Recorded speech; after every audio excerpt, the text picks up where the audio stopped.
하나님의 말씀은 예레미야 17장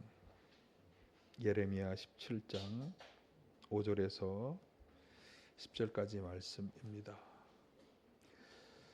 세 번의 성서로 함께 한 절씩 교독합니다. 나 주가 말한다. 나 주에게서 마음을 멀리하고 오히려 사람으로 의지하며 사람이 힘이 되어 주려니 하고 믿는 자는 저주를 받을 것이다.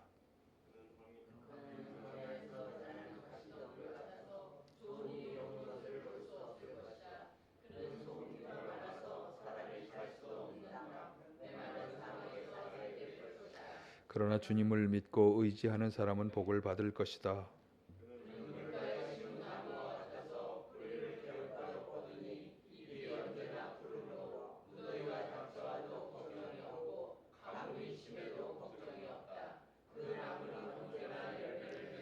만물보다 더 거짓되고 아주 썩은 것은 사람의 마음이니 누가 그 속을 알 수 있습니까? 각 사람의 마음을 살피고 심장을 감찰하며 각 사람의 행실과 행동에 따라 보상하는 이는 바로 나 주다. 아멘. 할렐루야. 주님의 은혜와 평화가 함께 하시길 간절히 축원합니다. 오늘 렉처너리에 따라서 오늘 성경 본문은 5절에서 10절인데 그런데 이 말씀의 배경은 바로 그 앞에 있는 1절에서 4절까지의 말씀이 배경입니다. 이 1절에서 4절의 단락에서 말씀하는 것은 유다의 죄인데 1, 2절의 상반절까지 보시면 이렇게 말씀하고 있어요. 유다의 죄에 관한 얘기인데 유다의 죄는 그들의 마음판에 철필로 기록되어 있고 금강석 촉으로 새겨져 있다. 그들의 제단 뿌리 위에도 그 죄가 새겨져 있다. 자손은 그 기록을 보고서 조상이 지은 죄를 기억할 것이다. 그러니까 유다의 죄 다 읽지는 않았습니다만 이제 2, 3절, 4절까지의 그 이스라엘 조상들의 죄는 여기 보면 후손들이 다 알도록 철필로 금강석 촉으로 마음판에 제단불 위에 새겨져 있다는 것인데 절대로 잊어버리지 않고 후손 모두가 기억하게 될 그 죄는 바로 하나님을 떠나 우상을 섬긴 죄였어요. 그래서 온 나라에 저지른 그 죄로 인해서 하나님의 진노를 받았다라고 이제 4절에서 말씀하고 있는데 이것이 오늘 본문의 배경입니다. 그러니까 이스라엘 백성들은 그들이 또 그들의 조상들이 저지른 죄로 인해서 이렇게 하나님의 진노를 받고 고통을 당하고 있는데 그러면 이 유다의 죄라고 이름하는 이 죄가 어디에서 비롯되었는가?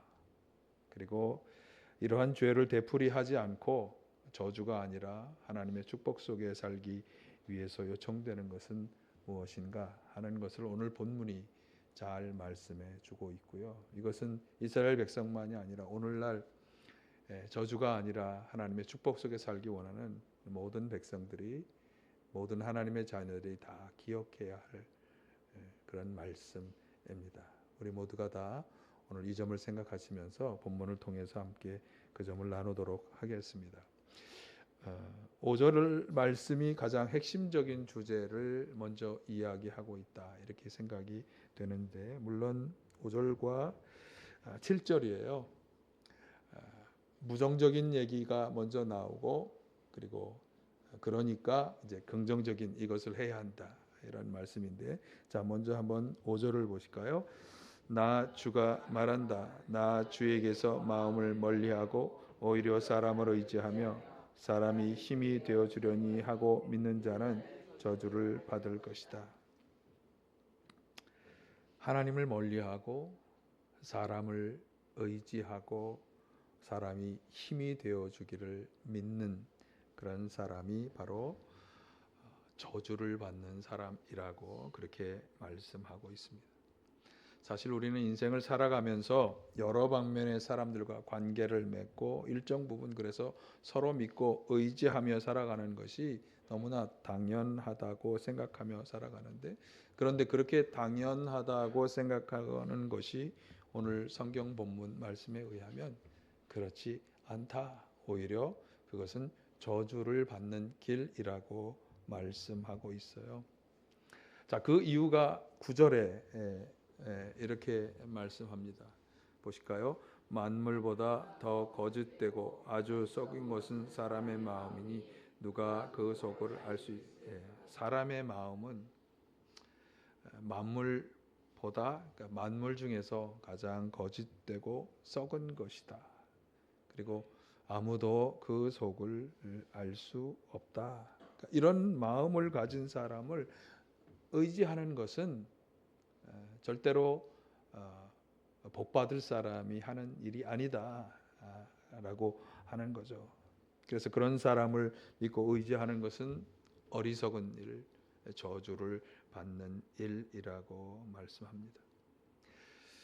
인간의 죄악됨의 속성을 지난 시편 62편 제가 하나님을 기다리자 라고 하는 설교에서 이미 잠깐 말씀을 드린 바가 있었는데, 시편 62편에서 하나님과 사람을 비교하면서 말씀할 때 그 사람의 죄악된 속성 몇 가지를 말씀드렸는데, 이미 드린 말씀이기 때문에 속성만, 그때 무자비함이 있었고 간사함이 있었고 거짓, 속임수, 이런 것이 하나님과 비교해 볼 때 인간의 거짓, 악한 속성이었어요. 자, 관련해서 로마서에 보면 바울 사도가 인간의 죄악됨을 시편 기자 여러 시편들의 말씀을 인용해서 종합해서 사람이 얼마나 죄악된 존재를 말씀한 구절이 있어요.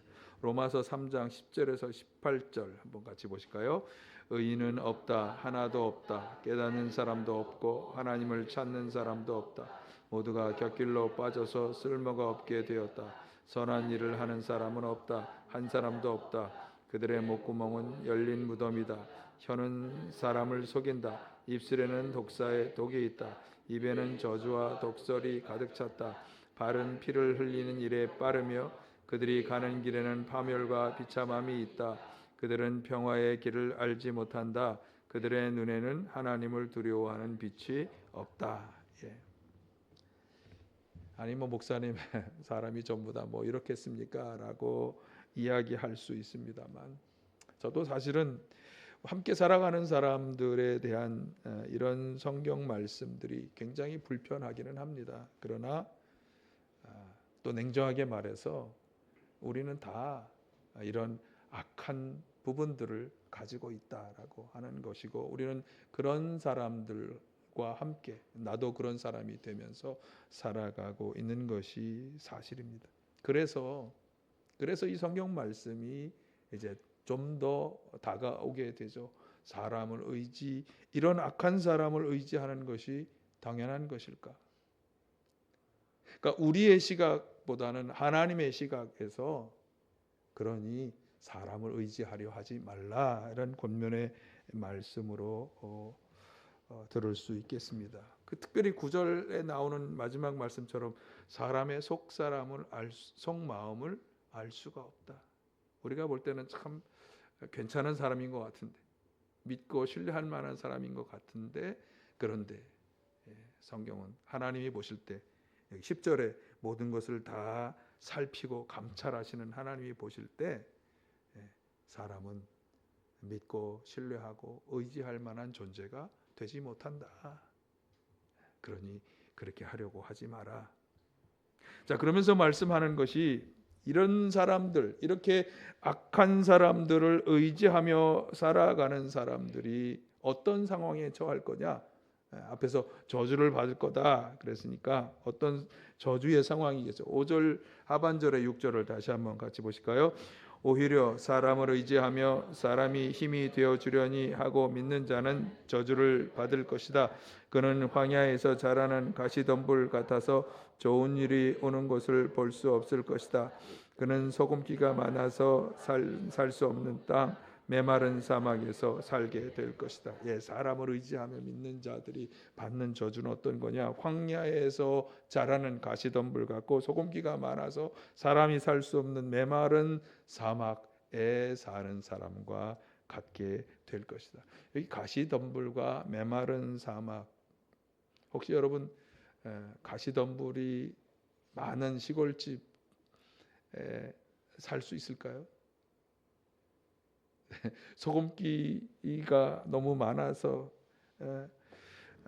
메마른 그런 땅에서 우리가 살 수 있을까요? 굉장히 살아가기 열악한 힘든 환경을 비유하는 말씀인데, 그러니까 이런 형편에서 살지 않으려면 사람을 믿고 의지하지 말아야 한다. 제 말이 아니에요. 제 말이 아니고 예레미야 선지자를 통해서 주님이 주신 말씀이에요.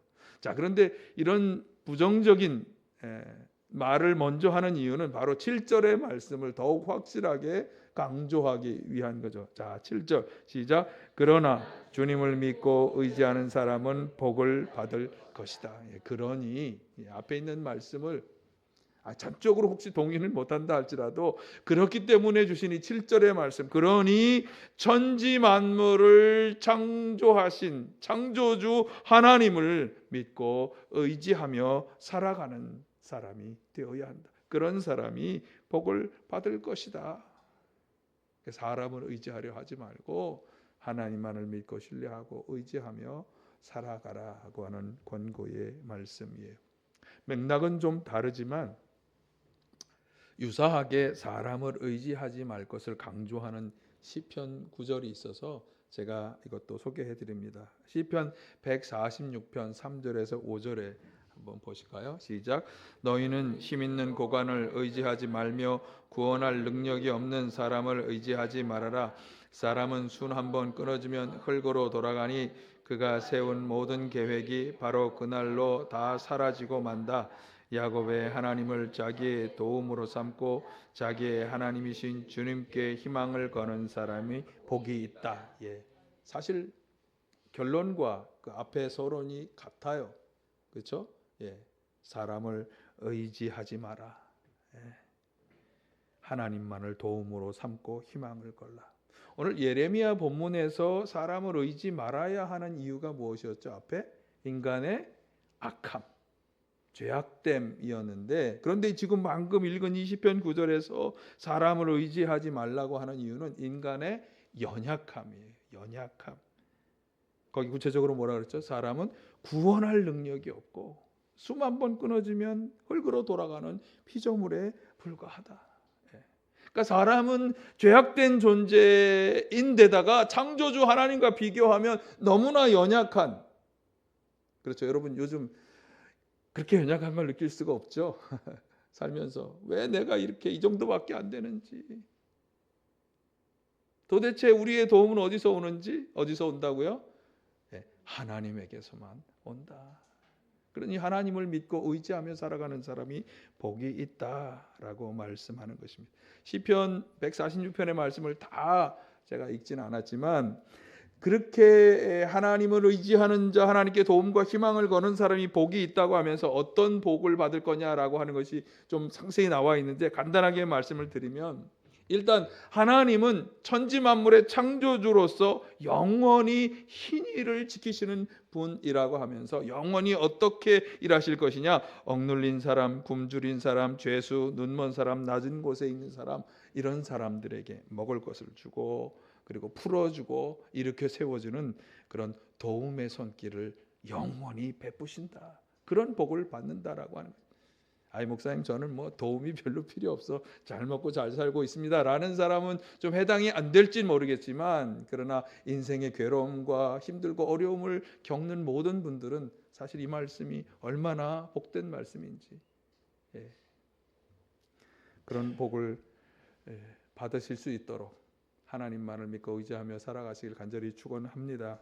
자, 이제 예레미야 본문으로 다시 돌아오면 그렇게 하나님만을 믿고 의지하는 사람의 복에 대한 말씀을 이제 추가적으로 하고 있는데, 8절을 보실까요? 8절. 그는 물가에 심은 나무와 같아서 뿌리를 개울가로 뻗으니 잎이 언제나 푸름으로 무더위가 닥쳐와도 걱정이 없고 가뭄이 심해도 걱정이 없다. 그 나무는 언제나 열매를 맺는다. 자, 물가에 심은 나무가 언제나 청청하고 그리고 심한 무더위나 가뭄이 와도 계속 물가로 뿌리를 뻗고 있기 때문에 계속해서 물이 마르지 않고 열매를 맺는 것과 같은 그런 복을 받는다. 여러분, 마르지 않는 물을 공급받는 그런 인생이 바로 시냇가에 심겨진 나무와 같은 사람인 줄로 믿습니다. 우리 이 그리스도인들에게 이 마르지 않는 물을 공급해 주시는 분은 당연히 하나님이시겠죠. 하나님으로부터 마르지 않는 물을 풍성히 공급받고 풍성한 삶의 결실을 거두며 살아가시길 간절히 축원합니다.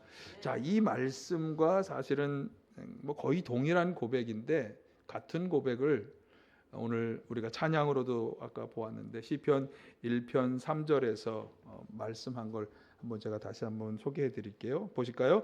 그는 시냇가에 심은 나무가 철 따라 열매를 맺으며 그 잎이 시들지 아니함 같으니 하는 일마다 잘 될 것이다. 여기서 그는이라고 하는 것을 좀 놔두고 어쨌든 그 사람은 오늘 예레미야서에 의지하면 하나님을 믿고 의지하는 사람이 되겠습니다만 시편의 말씀은 좀 다른데 어쨌든 시냇가에 심은 나무가 철 따라 열매를 맺는 것처럼 하는 일마다 잘 된다. 예레미야의 표현에 의하면 하는 일마다 하나님의 복을 받게 될 거다.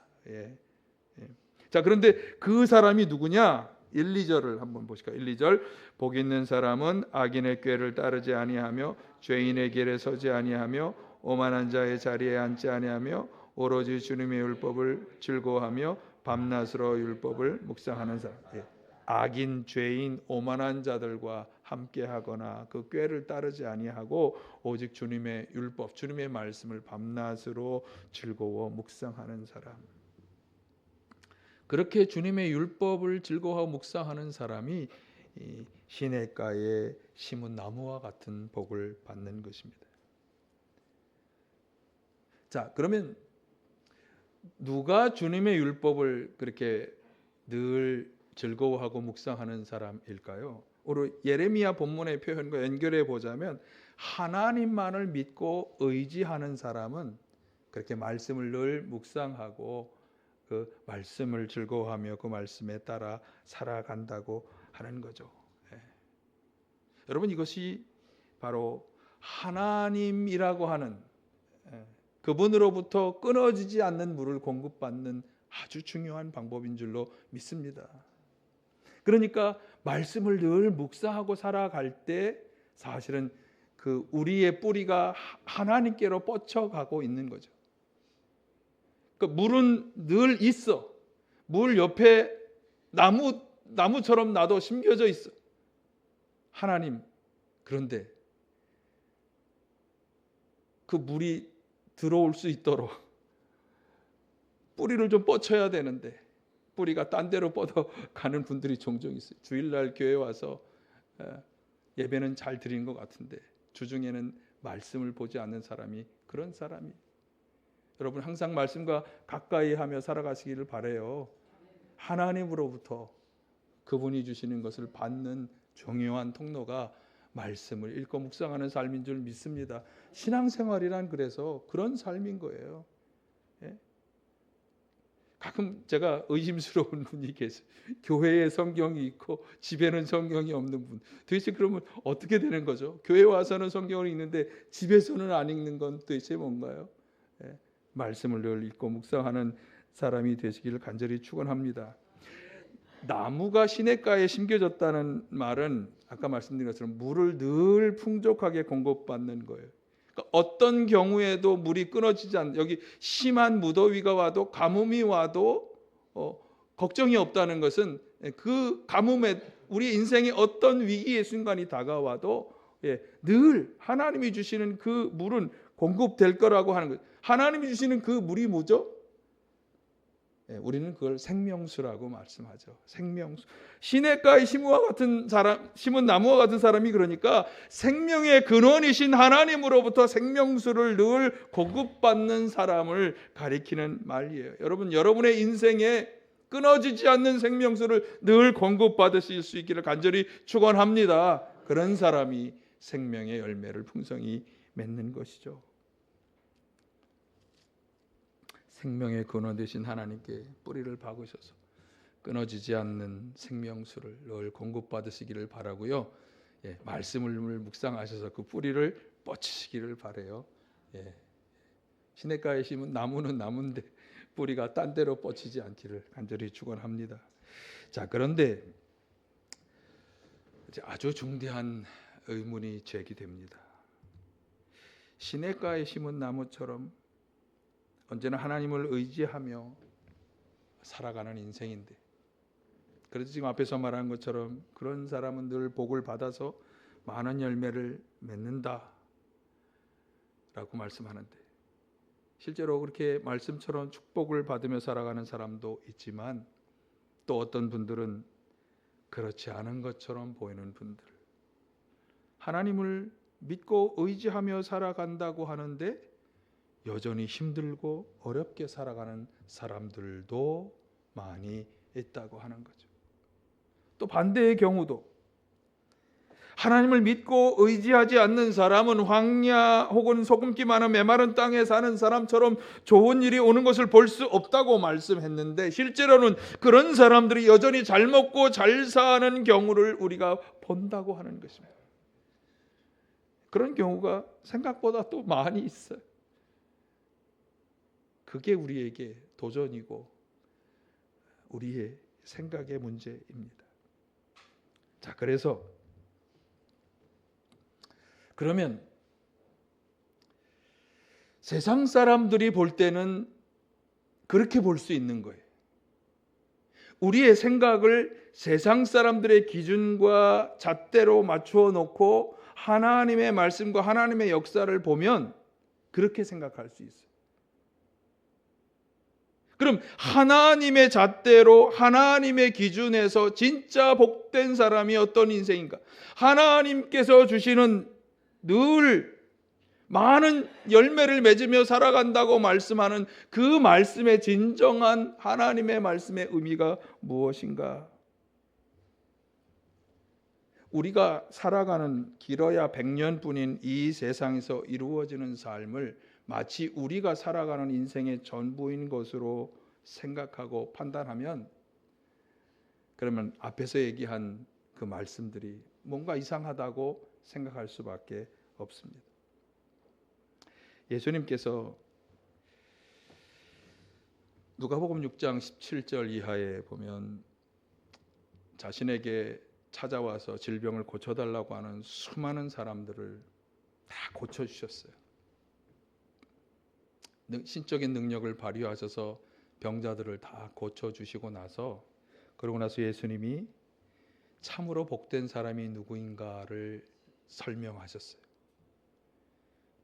자, 수많은 병자들을 치료하시고 나서 거기 둘러선 무리들에게 설교하신 거예요. 누가 복된 사람이냐? 그러면 얼핏 생각하면 이제 치유의 질병으로부터 치유함을 받은 사람들, 당신들은 복된 사람입니다 라고 얘기하실 법 하잖아요. 그렇잖아요. 다 사람들을 다 치료해 주시고 그 사람들 앞에서 이런 사람이 참으로 복된 사람입니다 라고 말씀을 했으니까, 그 말씀의 내용은 제가 아직 말씀드리지 않았지만 말씀의 내용은 당연히 이렇게 나로부터 치유함을 받은 여러분 복이 있습니다, 이렇게 얘기하는 게 정상이잖아요. 그렇죠? 이해가 되시죠? 그런데 예수님의 말씀은 완전히 반대예요. 자, 20절에서 23절을 한번 보실까요? 예수께서 눈을 들어 제자들을 보시고 말씀하셨다. 너희 가난한 사람들은 복이 있다. 하나님의 나라가 너희의 것이다. 너희 지금 굶주리는 사람들은 복이 있다. 너희가 배부르게 될 것이다. 너희 지금 슬피 우는 사람들은 복이 있다. 너희가 웃게 될 것이다. 사람들이 너희를 미워하고 인자 때문에 너희를 배척하고 욕하고 너희의 이름을 악하다고 내칠 때에는 너희는 복이 있다. 그날에 기뻐하고 뛰놀아라. 보아라, 하늘에서 받을 너희의 상이 크다.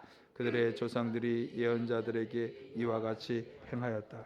예수님께서는 자신을 통해서 육신의 질병이 치료된 사람들이 복이 있다고 말씀하시지 않고 여기 있는 것을 간단하게 보면 가난하고 굶주리고 슬피 울고 미움과 배척을 당하고 내침을 당하는 사람들, 그런 사람들이 복이 있다고 선언하셨어요. 물론 22절에 인자 때문이라고 그렇게 말씀하셨죠. 그러니까 예수님 때문에 미움과 배척과 내침을 당하고 가난해지고 굶주리고 슬피 울게 되는 사람들이 복이 있다는 말씀이에요. 아니 목사님, 정말 그렇게 예수님 믿는 것 때문에 내가 가난해지고 굶주리고 미움을 당하고 배척을 당한다면 그러면 예수님 믿고 싶지 않은데요? 라고 혹시 생각하시지는 마세요. 왜냐하면 이게 예수님의 선언이기 때문에, 우리를 위해서 십자가를 지시고 우리를 죄로부터 구원하셔서 영생의 선물을 주신 예수님의 말씀이기 때문에 우리가 깊이 생각해야 되는 거예요. 예수님과 하나님을 잘 믿기 때문에, 그래서 그 말씀을 따라 순종하려고 노력하는 과정에서 세상과 타협하지 않고 거룩함을 지키려고 하나님의 말씀에 순종하기 위해서 오히려 가난할 수 있고 굶주리게 되고 슬피 울고 미움과 배척을 당한다고 해도 그래도 복이 있다고 예수님이 선언해 주신 거예요. 선언이에요, 선언. 그러면 왜 복이 있다고 말씀하는 걸까? 왜 그렇게 가난해지고 굶주리고 배척을 당하고 미움을 당해도 왜 그래도 복이 있다고 말씀하는 걸까? 바로 23절의 말씀 때문에, 하늘에서 받을 큰 상이 있기 때문에. 자, 하늘에서 받을 상에 주목하시기를 바라요. 이 땅에서는 아닐 수 있지만, 우리는 이 땅에서도 그렇게 받기를 원하지만 혹시 받는 사람들이야 복 받았다고 생각하시면 되는 거고요. 이 땅에서는 혹시 아닐 수 있지만 반드시 하늘에 그 상이 준비되어 있다라고 하는 거예요. 누구에게? 인자 때문에.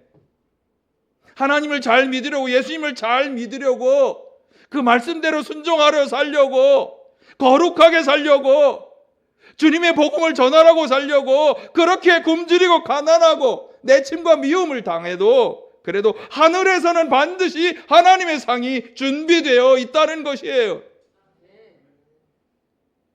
그렇기 때문에 참으로 그들이야말로 복된 사람이라고 말씀하는 것입니다. 여러분 잘 생각해 보세요.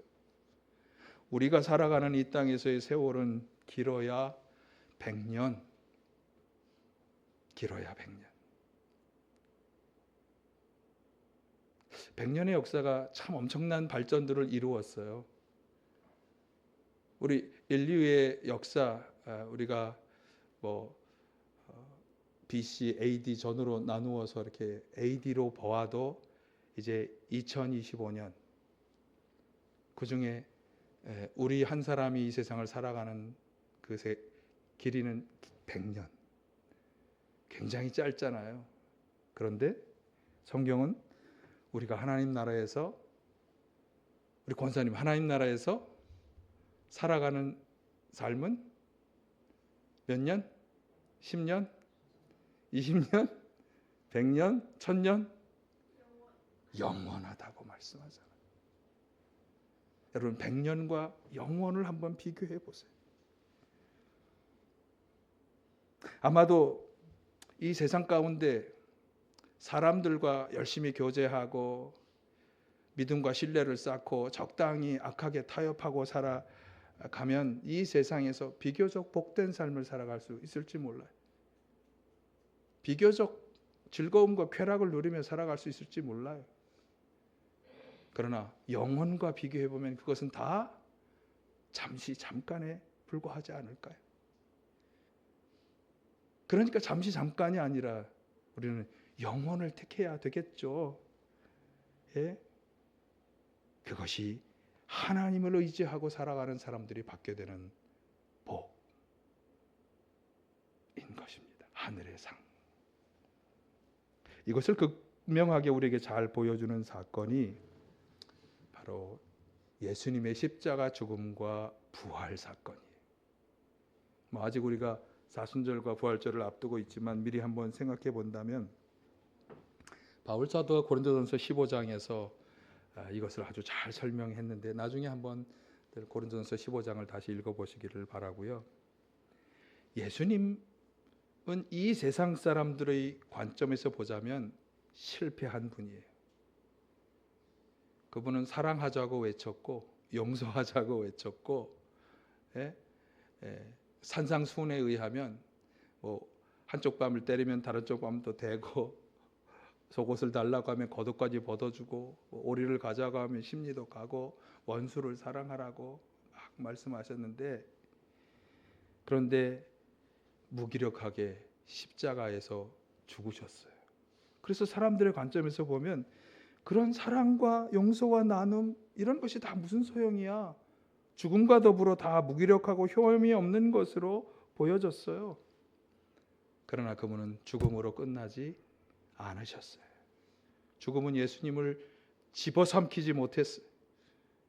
그분의 사상과 생각과 철학과 삶을 무기력하게 하지 않았어요. 죽음은 예수님의 부활을 막을 수 없었어요. 고린도전서 15장에서 바울 사도가 말씀한 것처럼 예수님께서 다시 살아나시지 못하셨다면 제가 드리는 지금 이런 설교는 아무 의미 없는 것, 헛된 것이 될 것이, 우리의 믿음도 다 헛된 것이 될 것이, 우리가 바라는 것이 이 세상에만 해당되는 것이라면 이것을 믿고 나아가자고 주장하는 저나 이 말씀을 아멘으로 받는 여러분이나 가장 다 불쌍한 사람이 될 것이에요. 그러나 예수님은 그 모든 고통과 고난을 다 이기고 죽음을 이기고 부활하셨습니다. 죽은 사람들 가운데서 살아나셔서 잡는 사람 죽은 사람의 첫 열매가 되셨고요. 우리도 죽음을 이기고 부활에 참여할 수 있다는 소망을 주셨어요. 우리에게는 이제 죽음을 이기고 부활하여 하늘의 상을 받을 것이라는 소망이 있는 것입니다. 이 소망이 있기 때문에 현재의 삶의 고난과 어려움에도 불구하고 우리는 좌절하고 실망하지 않을 수 있는 것 아닐까요? 주님을 의지하고 주님께 모든 것을 다 내어 맡기고 우리 삶의 모든 고난과 어려움을 향해 담대하게 나아갈 수 있는 것입니다. 여러분 어떤 복을 기대하시고 있을까요? 그 복을 위해 지금 무엇을 믿고 의지하며 살고 있을까요? 오늘 예레미야서 가장 처음에 유다의 죄, 왜 이스라엘 백성들은 이스라엘 조상들은 그 하나님이 아닌 다른 것을 믿고 섬기는 우상 숭배에 빠져들게 되었을까요? 그들은 하나님을 멀리하며 사람을 의지하였기 때문입니다. 사람을 의지하는 것에서 죄가 시작됩니다. 사람을 의지하면 하나님에게서 멀어지는 것입니다. 사람을 의지하는 사람이 기대할 수 있는 복은 하나님이 주시는 하늘의 복과 비교할 수 없는 것입니다. 여러분 세상에 사람이나 세상의 힘과 권력이나 돈보다 하나님만을 믿고 의지하며 살아가시기를 바라고요. 그래서 하나님이 우리를 위해서 예배해 두신 하늘의 상, 하늘의 복을 다 받으실 수 있기를 간절히 축원합니다. 사랑의 아버지